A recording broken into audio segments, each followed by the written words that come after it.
আমার এই আসনের জন্য আমার যত পরিকল্পনা এগুলো আমি ইতিপূর্বেই আমার ইশতেহারে দিয়েছি, আমার বক্তব্য বলেছি।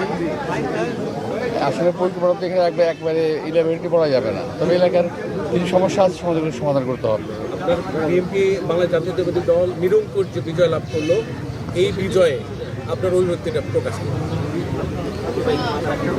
আমি আনন্দিত ব্যক্তিগতভাবে, দেশবাসীও আনন্দিত। দেশবাসী এই আনন্দের সঙ্গে ভোট দিয়েছে, বিএনপিকে জয়যুক্ত করেছে।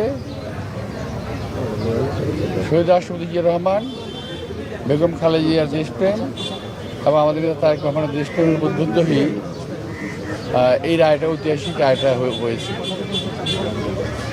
এবং আমি আশা করছি যে জনগণ এই রায়ের প্রতিফলন পাবেন ইনশাআল্লাহ। বিএনপি চেয়ারপারসন আমরা জানি আমাদের ভবিষ্যৎ প্রধানমন্ত্রী হচ্ছেন, ইনশাআল্লাহ। আপনার কেমন লাগছে? ভালো, আমার ভালো লাগছে এই কারণে যে আমি প্রেসিডেন্ট জিয়া রহমানের সঙ্গে রাজনীতি শুরু করেছিলাম। তারপর দেশনেত্রী খালেদা জিয়ার সাথে লালিত হয়েছি রাজনীতিতে। তার পরবর্তী প্রজন্মের সঙ্গে আমি রাজনীতি করছি।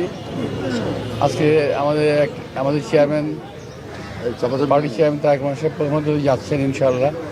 তার সঙ্গে রাজনীতি করতে পারছি, এটা একটা আমার জন্য বিশাল বড় পাওনা। ব্যালটের যে একটা বিষয় ছিল, আমরা জানি প্রায় 2400 মতো ভোট বাতিল হয়েছে, যে ভোটগুলো ছিল ধানের শেষে।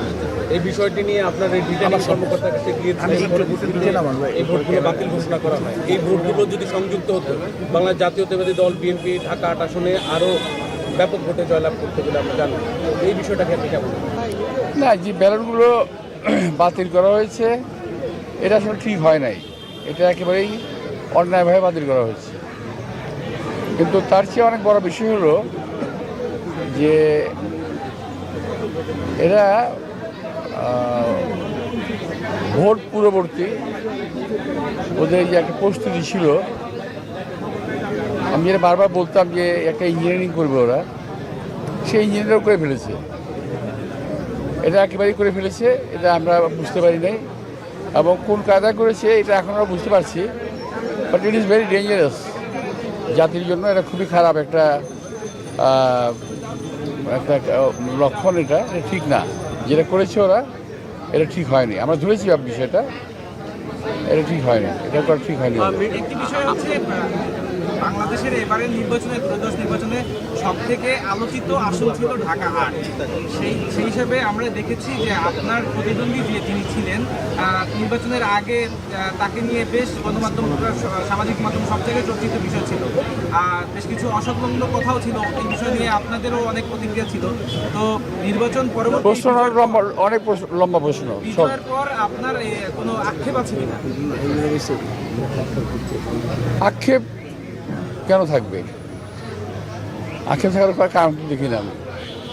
তবে আমি বললাম তো আগেই, কিছুক্ষণ আগে, যে আমাদের যে ওরা যেটা করলো, যে এক্সাম্পলটা সেট করলো, এটা ভালো না ভবিষ্যতের জন্য।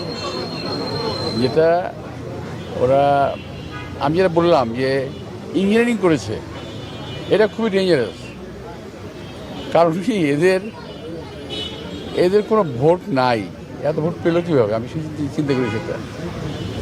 মির্জা আব্বাস ভাই, নাসিরউদ্দিন পাটোয়ারিতে আবার ভোট গণনার একটা আহ্বান জানিয়েছে নির্বাচন কমিশনকে, অনুরোধ করেছে, যেহেতু বাতিল ভোটগুলো অভিযোগ আসছিল। আপনি কি বলবেন? আপনিও চান কিনা যে ভোট আবার গণনা করা হোক? এটা নির্বাচন কমিশনের ব্যাপার। আমি আমার যে ভোটগুলো বাতিল করা হয়েছে সে ব্যাপারে আমি আবেদন করেছি যে ভোটগুলোকে কাউন্টের মধ্যে রাখা হোক। তো এখন এটা নির্বাচন কমিশনের দায়িত্ব, আমার কিছু করার তো নাই। ভাই, শেষ ফল ঘোষণার আগ পর্যন্ত পাটোয়ারিকে নিয়ে আপনার কোনো ভয় ছিল কিনা, বা তাকে নিয়ে আপনার কিরকম? আমি তো বুঝি নাই।